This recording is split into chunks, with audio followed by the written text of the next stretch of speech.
a showdown between a player and MLB's commissioner.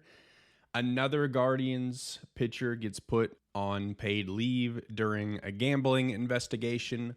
All of that on This Is Baseball. Thank you for tuning in today. My name is Brandon Johnson. Let's get into the topics. So, yes, on Monday during a team meeting, Phillies' Bryce Harper and Rob Manfred had an interesting exchange, but I'll get to that in a second. So I just want to give you some context to what this meeting is. So every year, Rob Manfred has 30 meetings. He has one meeting with each team throughout the season. And this isn't unusual. This is in an effort to improve the league and player relationships. Again, it's something that is routine, something that's on the schedule, something the players know is happening. And I would imagine is something that all major sports leagues have on their calendar throughout the year for the commissioners to meet with each respective team and go over things. So this was no different. Rob Manfred has been making his tour through all 30 teams for these meetings. Now in 2025, the meetings have been a little bit more public. At least we've been more aware of them. The media has been paying more attention to them because of what some of the subject matter is in those meetings. Some big calendar deadlines to pay attention to are involving the current collective bargaining agreement and its expiration. And that expiration date is December 1st, 2026. And if you remember, not so long ago, MLB and the players had a CBA negotiation period between 2021 and 2022 that didn't go so well, that resulted in a 99-day lockout. They did get to play all 162 games in 2022. The only thing that was different was the season was pushed back a week. And with that agreement in 2022,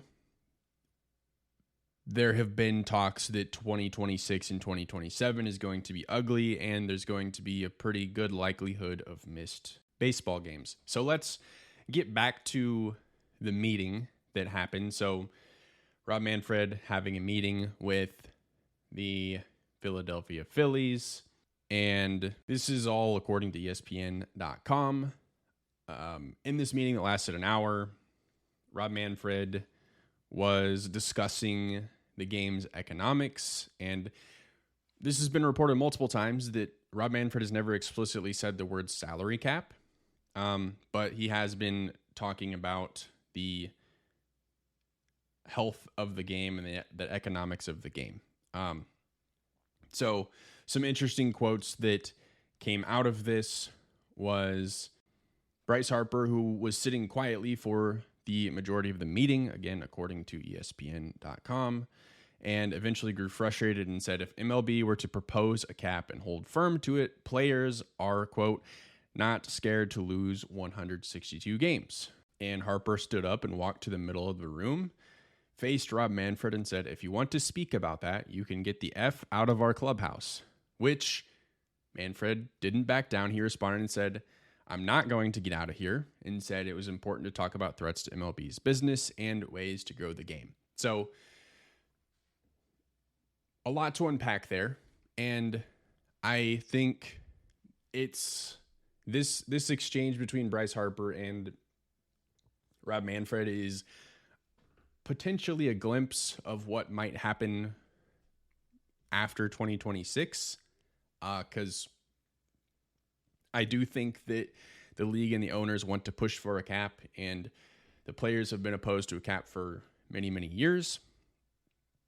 If you remember, in the 1994 strike, where the league missed games, salary cap was a big subject in those negotiations, and the players have not changed their stance on that. Tony Clark, who is the executive director of the Players Association, has called salary caps institutionalized collusion.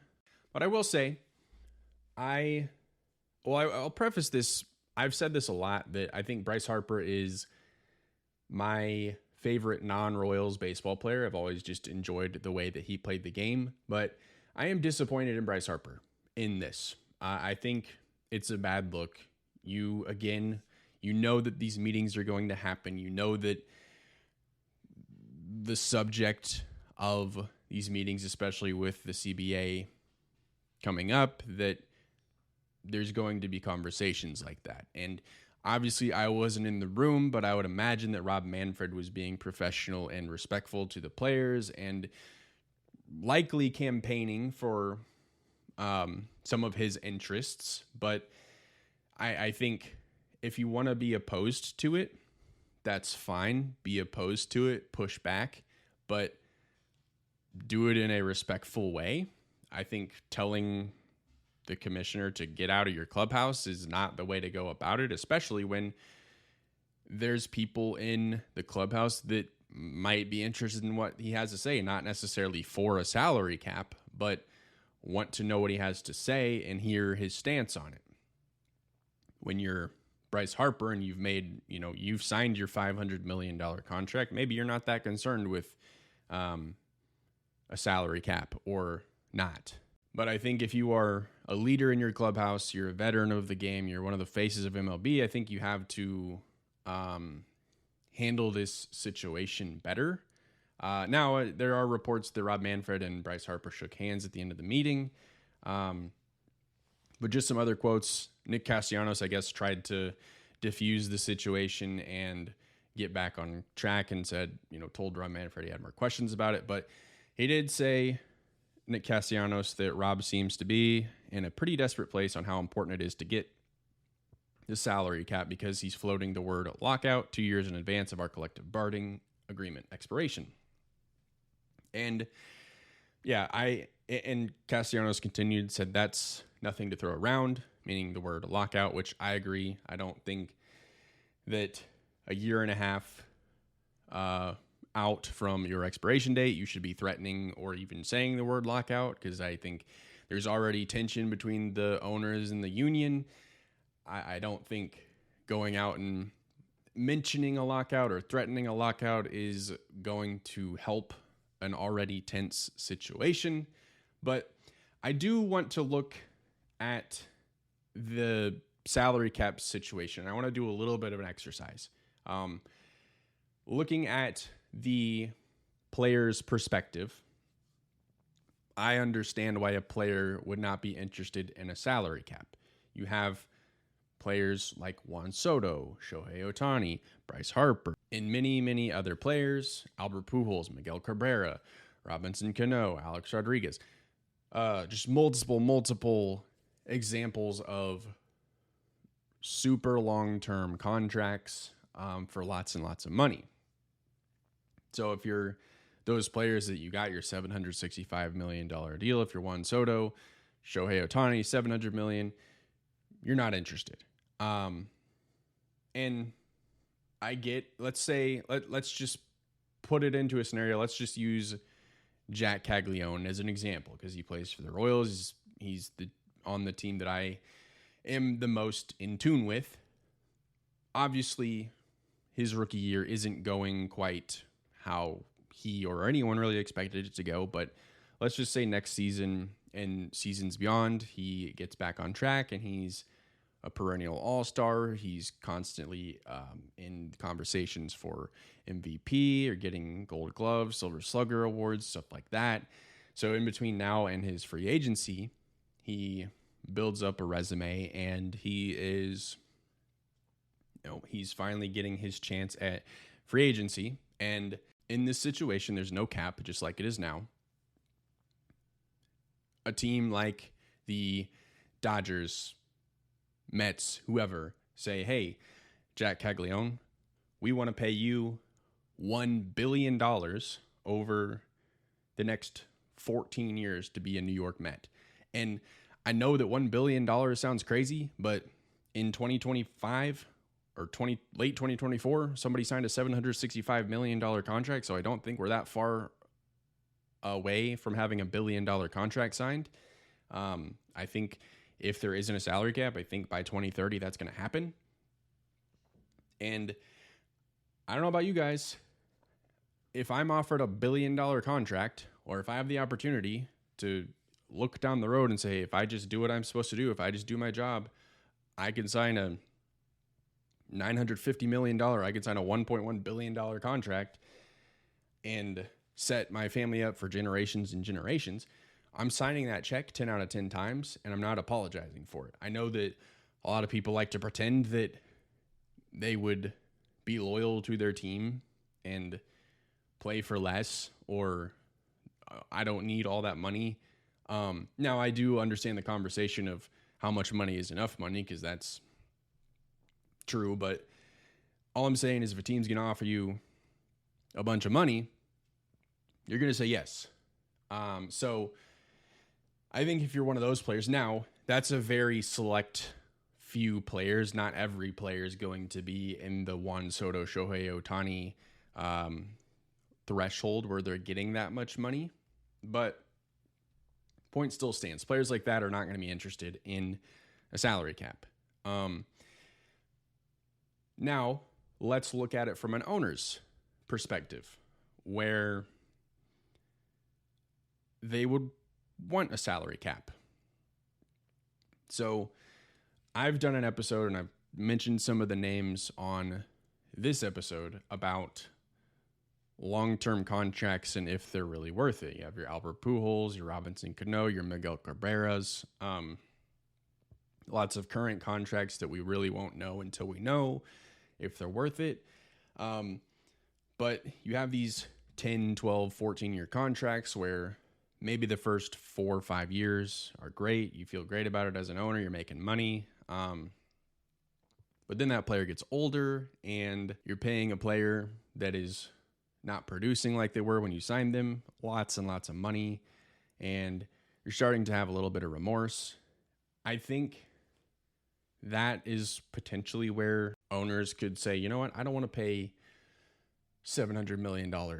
I am fine with a 5-year, $260 million deal, signing a player to that, and then reevaluating it later on. But I don't want to commit to 12 years because I don't know if that player is going to be worth it in 8 years, right?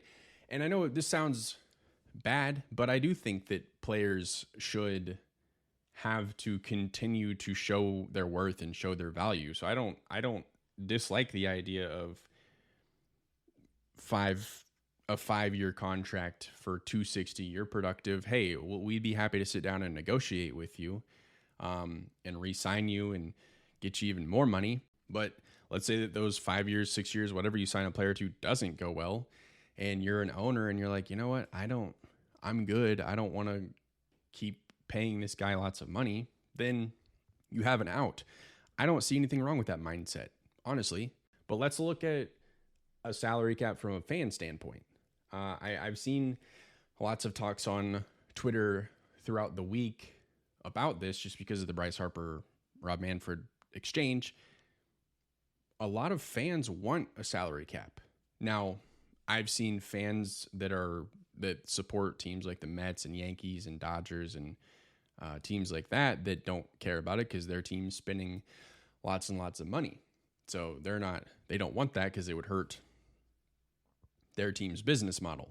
But you have teams like, I think Pirates fans are a fantastic example. I saw somebody on Twitter say, it's hard to enjoy watching Paul Skeens pitch as a Pirates fan because I know that he's in year 2 of his rookie deal. In 2-3 years time, whatever it is, we know that Paul Skeens is not going to be on the Pirates. We know that his time is limited with the team, so it's hard to really enjoy what we have. And I think a salary cap would help that. And I know Maybe the Pirates aren't a great example because they're one of the notorious teams that don't spend like they should. And we can get to a salary floor here in a minute. I have things to say on that. But I think a salary cap would be something that could make the Pirates feel like they have a shot at Paul Skeens and getting Paul Skeens to stay a Pittsburgh Pirate instead of Skeens just going to the highest bidder and being done with it. I think a really good model for the salary cap is what the NBA is doing, because it rewards players for staying with the team that drafted them. So you have, when a player is eligible for free agency, if they sign with the team that drafted them, they can sign for a supermax contract that's for 5 years and for more money, so longer, but you get more money. Or if you go out on the free agent market, you can sign a contract that's at max 4 years and would be less money. So I think that would be great for MLB, because I've also seen a lot of fans say, I just want to feel like my team can retain or attract superstars. And I think doing something like that could be great, because just sticking with the NBA example, Giannis Antetokounmpo is one of the 5 best NBA players in the league right now, and he's playing in small town Milwaukee, and he's likely going to be in Milwaukee throughout his entire career, because the league has set the economics up to give Milwaukee a chance to retain somebody like Giannis. And I do think, whether you want to agree with it or not, I think watching a player like Bobby Witt Jr., who I know is signed to a long-term deal with the Royals, whenever he wasn't signed to that contract, I already saw, he's having a great year, and people are like, that's cool, he's a future Yankee, or, oh, he's a future Dodger, who cares? And I think that's bad for the game when it's just kind of known and accepted that, oh, that's cool that you finally got a superstar, Kansas City or Pittsburgh, but have fun with them for 4 years because they're going to go to this big market team. So I think the salary cap is an interesting conversation, and it's something that we will likely talk about more over the next year and a half. I think it's something that is super interesting to me, just because Major League Baseball is the only major league in North America that doesn't have a salary cap. But a lot of the argument with a salary cap is, we're not interested in a salary cap if you're not going to do a salary floor. And I will be the first in line to tell you that MLB needs a salary floor. Let's just look at some payrolls real quick. So let's just start at the top here. This is from Spottrack.com, which I think is the best website for any sort of payroll contract information across all sports. But top teams: Los Angeles Dodgers, $340 million payroll.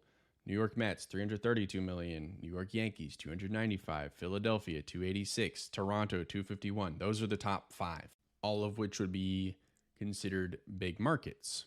Now let's look at the bottom 5. So you have Miami, who has a $67 million payroll in 2025. The Athletics, $77. The Chicago White Sox, have $78 million. Pittsburgh is $88 million. Tampa, $90 million. And then Cleveland at $102 million. So you have 5 teams that are under $100 million in payroll this year. And 2 of those teams are huge markets: Chicago White Sox and Miami Marlins. Miami is $10 million under the Athletics in payroll for this year. The Athletics don't even have an actual city to call home right now, because they're waiting for their ballpark in Las Vegas to be built. So they're playing in a AAA stadium in Sacramento. Not excusing the Athletics, because there's a ton to say about how they've handled it and how John Fisher's handled the entire move out of Oakland. But Miami should be one of the 10 highest payrolls in all of Major League Baseball. So I don't really know what the floor is for a salary floor, but I don't think any team should really be under $115 million in payroll or $120 million in payroll. Look, the Rockies absolutely stink, and they have $122 million for 2025 in their payroll. So we've got to do something there, because there's, hey, we're trying, we're just not getting results. And then there's, we're just not even trying. And that's what the Marlins, Athletics, White Sox, and Pirates are doing. Now, spending money doesn't always equal success, because you have teams like the Tampa Bay Rays. Rays are the 26th payroll in 2025, $90 million. I mentioned that earlier. And they're not having a bad season. And to further that, Milwaukee, who has the 24th payroll in 2025, $113 million, has the best record in all of baseball. So, yes, spending lots and lots of money doesn't always guarantee success. Not spending money doesn't always equal failure. I do think that there's a balance that needs to be found. I think the best way to sum it up is competitive balance. We've got to bring these teams into the middle somewhere. We have to get true revenue sharing and get this figured out. I think with a salary cap or just the collective bargaining agreement in general, we are in for a very bumpy road as baseball fans. And I think if we know that now and can get prepared for it, then we'll have an easier time. I don't necessarily think it's going to make it any better that there's a very strong likelihood that we're going to miss baseball games in 2027, but having an understanding of what's going on and being informed will help. And I think what I don't want to have happen, which tends to happen, I know it's going to happen, is going to be picking sides. The owners are cheap, the players are greedy, and I think everybody, including the fans, needs to have the ability to find common ground and get this thing in the right direction. Stop with the lazy dialogue and let's have a conversation and figure this out. Now, running out of time here, but let's move on to the next topic. Teased it at the top of the show. Another Guardians pitcher got put on paid leave for this gambling investigations going on. So let's get into that. Again, this is from ESPN. On July 3rd, Guardians right-hander Luis Ortiz is under investigation by MLB after a betting integrity firm flagged a pair of pitches that had received unusual gambling activity. Sources said betting integrity firm IC360 sent an alert in June to sportsbook operators regarding Ortiz, whom MLB has placed on non-disciplinary paid leave. The alert, according to sources, referenced action on Ortiz's first pitches in select innings to be a ball or hits batsman in 2 games, June 15th against the Seattle Mariners and June 27th against the St. Louis Cardinals. In both the bottom of the second innings against the Mariners and at the top of the third inning against the Cardinals, Ortiz threw a first pitch slider that was well outside the strike zone. So I went and looked at those pitches. Get on Baseball Savant, and you can literally see anything ever that has happened in a Major League Baseball game. You can search through there and find exactly what you want. I went in there, found the 2 pitches that MLB was talking about, and yeah, they are 2 pitches that are not even remotely close to the strike zone. And looking at those pitches, I can see why the betting integrity firm raised a red flag, because you have, that's a very unusual gambling patterns going towards these specific pitches, and these pitches that were either ball or hits batsman were not even remotely close to being strikes. So you go, okay, is Luis Ortiz in on this gambling scandal and is being told, hey, I just need you to throw a ball here? And he says no problem and throws one right into the dirt or not even remotely close to the zone. So fast forward a few weeks later, Cleveland Guardians closer Emmanuel Clase, who was likely going to be traded at the trade deadline, got put on paid non-disciplinary leave through August 31st. This is from yahoosports.com. Now, we don't know yet why or what MLB found to put Emmanuel Clase on league, but just based off of what we know about Luis Ortiz's situation, it's likely that they've found very similar patterns in Emmanuel Clase's pitches.